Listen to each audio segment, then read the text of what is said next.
আমাদের বাড়িতে প্রত্যেক বছর মঙ্গলচণ্ডীর পুজো হয় বলে এবছরও তাই হবে। তো সেজন্য একটুখানি বাড়িঘর পরিষ্কার করা হয়েছে। তো হঠাৎ করে আজকে একটা জিনিস পেয়েছি, চলুন আপনাদেরকে দেখায়। তো এই গ্যারেজ রুমটাতে সব কিছু নোংরা যেসব জিনিস ফেলে দেওয়া হবে বা যেগুলো রাখবো আবার স্টোর করে সেগুলো রেখেছি। এই পিচবোর্ডটা আমার হাজব্যান্ডের, যখন ও ক্লাস 4-এ পড়তো তখন এটা ওর পিচবোর্ড ছিল। দেখেও খুব খুশি হবে, আর আমিও দেখে খুব খুশি হয়েছি জানেন তো, যে এরকম একটা পিচবোর্ড যে হঠাৎ করে পাওয়া গেল। ছোটোবেলার জিনিস হঠাৎ করে ফিরে পেলে না সত্যি দারুণ লাগে। আর এই পিচবোর্ডটা পেয়ে আমারও খুব খুশি হয়েছি, বা আমারও খুব ভালো লেগেছে। ও আর অফিসে গেছে, অফিস থেকে ফিরে এলে ও দেখলে কিন্তু খুব খুশি হবে। আর এইখানে দেখুন একটা কলসি আছে।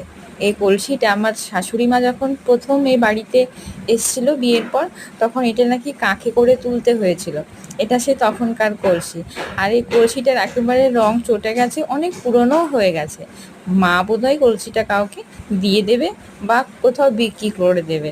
পুরনো জিনিস হঠাৎ করে পেলে খুব নস্টালজিক হয়ে যায়।